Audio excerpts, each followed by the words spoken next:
Hello guys. Okay, good morning. Okay, today I would like to introduce you a new chapter for the chapter 6. Okay, chapter 6, that is acid, base and salt. Before this for the KPSM, acid base is one chapter and salt is another chapter. So there are two chapters here. So chapter 6 for the KSSM here are combined between two chapter. Okay, we look first for the textbook. Acid, base and salt. Actually, the learning outcome here is same with the KBSM. Tak banyak beza pun, is not different, that is the same. Cuma mungkin ada setengah dia kurangkan sedikit untuk bahagian bahagian garam ini. Okay, so kita pergi kepada one by one. Okay, you go. Okay, first, the subtopic for the first is the role of water in showing the acidic and alkaline properties. Okay, at the end of the lesson, you must know to define the acid and alkaline. So state the meaning of basicity of an acid and investigate the role of water. For the subtopic third is you must do the experiment. Okay, so first we will look to the definition of the acid. Okay, what is a acid? Okay, acid is dissolved in water. The hydrogen atom in acid molecule are released to form the hydrogen ion. So that means acid is a chemical substance ionized in water to produce hydrogen ion.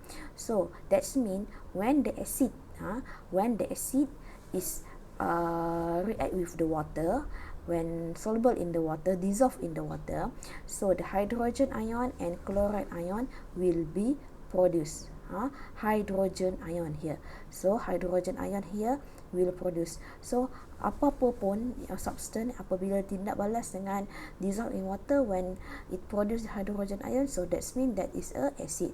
Another one is nitric acid, HNO3. So HNO3 is a nitric acid, so it will dissolve it to their ions. So that means hydrogen ion and nitrate ion. Okay.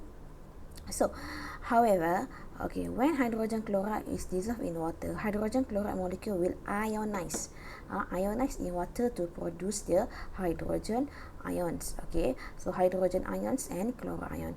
However, do the hydrogen ion remain in aqueous solution? Adakah hydrogen ion ni akan kekal di dalam aqueous solution tersebut?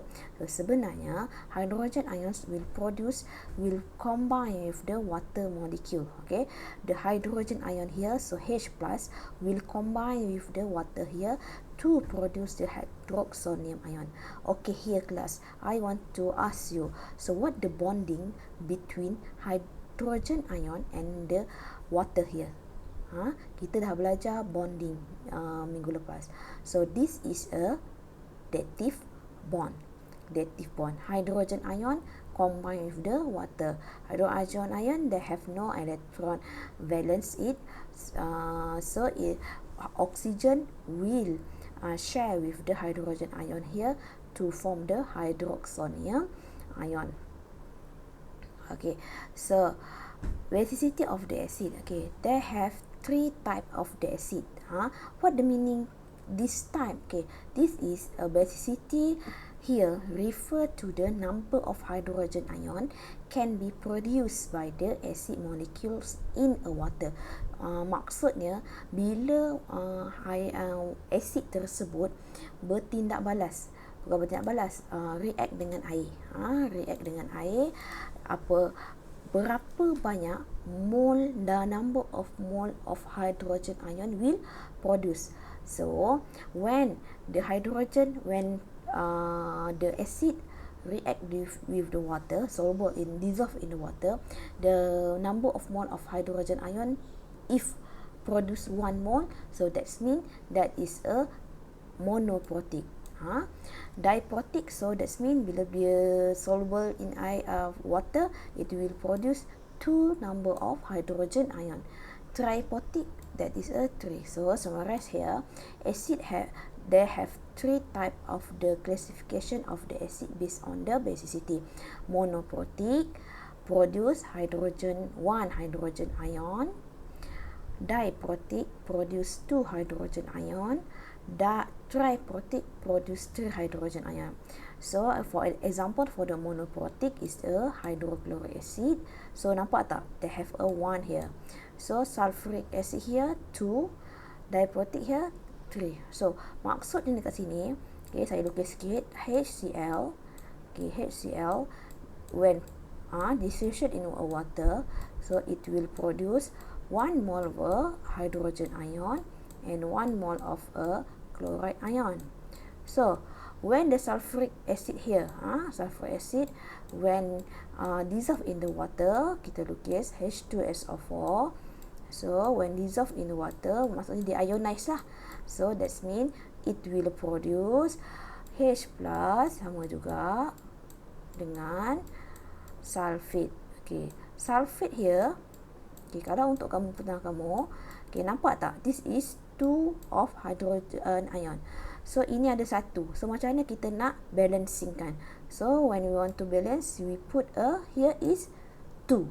So that's mean 2 mole of the hydrogen ion will produce. So that's why tu dia panggil dia diprotic. Okay, triprotic pula. Okay, triprotic pula kita try untuk buatkan dia punya ionic equation. Okay, PO4. Okay, akan dapat H plus. So dekat sini ada berapa? 3. So 3 here. So 3 here plus PO4. Okay. So kat sini faham So mono 1, di 2, tri 3 ion. So nanti selalu soalan SPM dia akan suruh kamu buat ionic equation macam ini. Okay. Okay, alkalis. Okay, alkali ni pula, base is a substance that react with the acid to produce salt and water only. Okay, sebelum kita masuk kepada perkataan alkali, so kita pergi kepada perkataan base. Selalu tak dengar perkataan base. What is a base? Okay, base is a substance that react with the acid to produce salt and water only. Okay, metal oxide and metal hydroxide here are example of the base. Okay, ini adalah contoh base. So, because they react with the acid to produce salt and water. Okay, apa pula alkali? A base. Okay, alkali is a base that is soluble in water. It is called if the alkaline. Okay, alkaline. So that's mean base itu adalah benda yang besar. Kalau kita belajar matematik lah, subset. So ini adalah base. Ini adalah base. Okay. So dalam base ini ada bulat juga. So that's we'll call alkali. So maksudnya alkali is a base, but base is not a alkali. Okay. When a sodium hydroxide pellets dissolve, so this will call it will produce sodium ion and hydroxide ion. Okay. So now you must remember the definition of the acid and alkali. So here you must remember lah. So alkali is a chemical substance that ionize in water to produce hydroxide ion. Alkali tadi hydrogen ion. So here is the hydroxide ion. Mesti ada perkataan chemical substance ionized in water to produce what? Okay, what will happen when the ammonia gas here is soluble in a water? So the hydrogen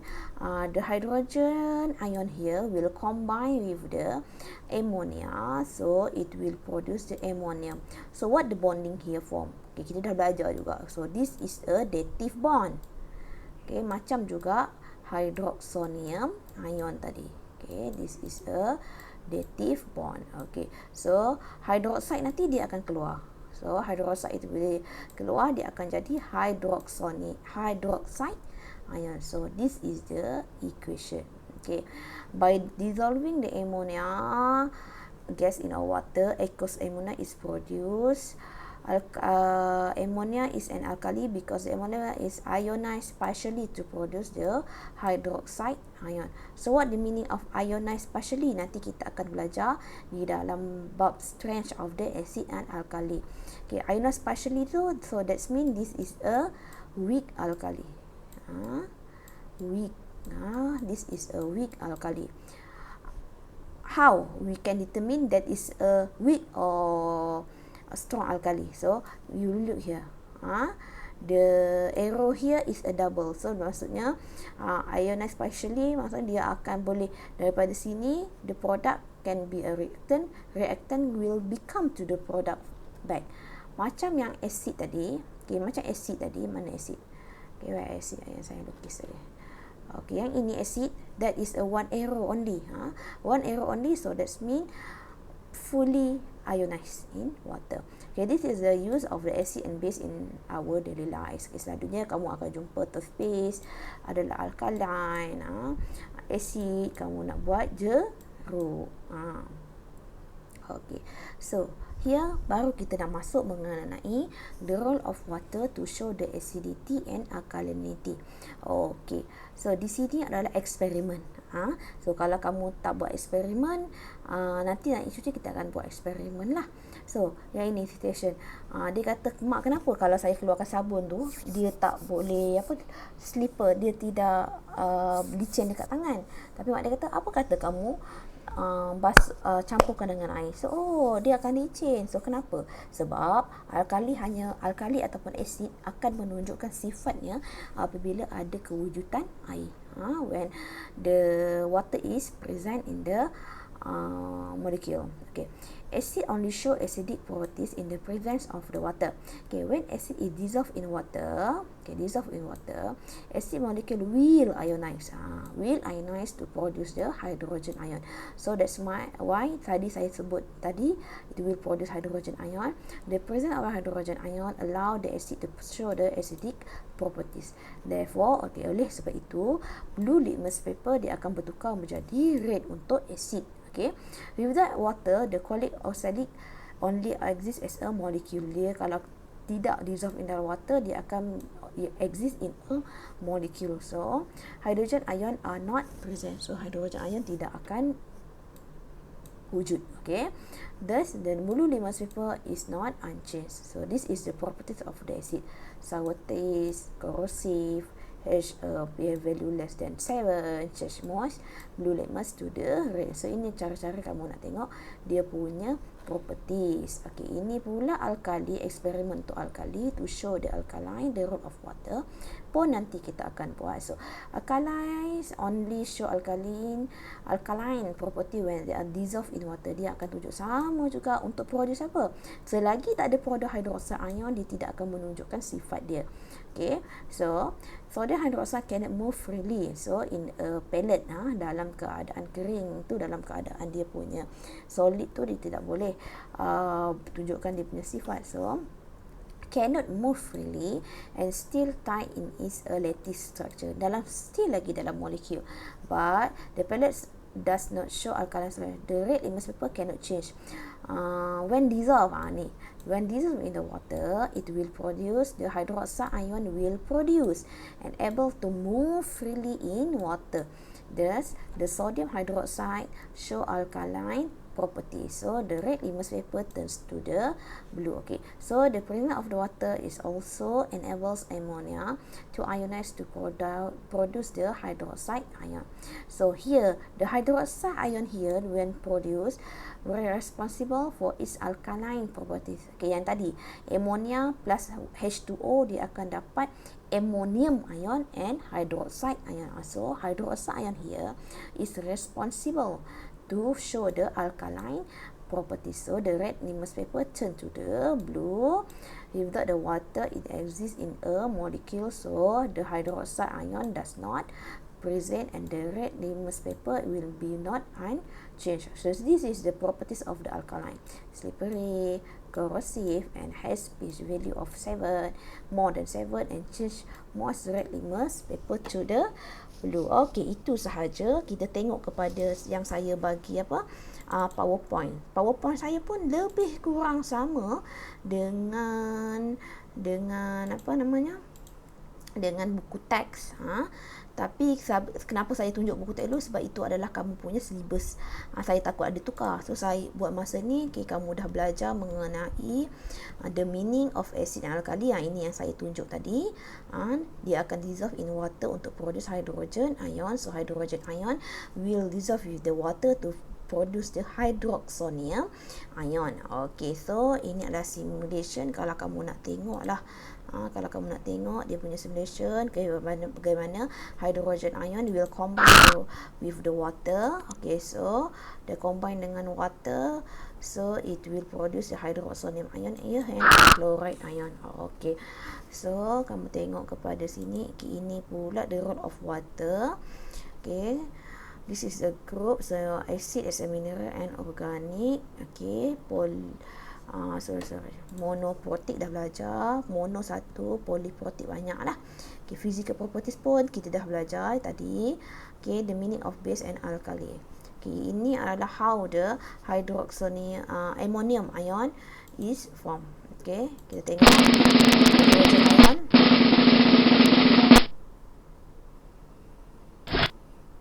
So, hydrogen ion from the water will combine with the ammonia to produce the ammonium ion.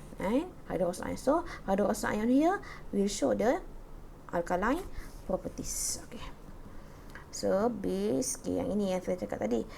Base is the subset yang besar, yang luas. So, alkali di dalam. So, maknanya alkali base that are soluble in water. Tak semua alkali adalah base. Tapi bukan semua base adalah alkali. Itu maksudnya. Okay, the type of base, soluble base and insoluble pun tak ada dalam syllabus kamu, tak ada masalah. So this is physical properties of alkali. Okay, yang ini dia terus masuk chemical properties, tapi untuk subtopik kamu yang seterusnya adalah pH value. Okay, sama je, nanti pun kita akan belajar pH value. So before that I stop. So can you write the test yourself? 6.1, 1, 2 and 3. So and a buku kerja, workbook. Okay. Sorry. Saya tukar kepada textbook kejap. Tak tunjuk lah. So, lupa. Okay, textbook ni sila buat test yourself 6.1, number 1, 2 until 3 and the workbook and the short note. Nota tu ringkas sahaja. Saya tak nak terlalu banyak. Okay, see you again.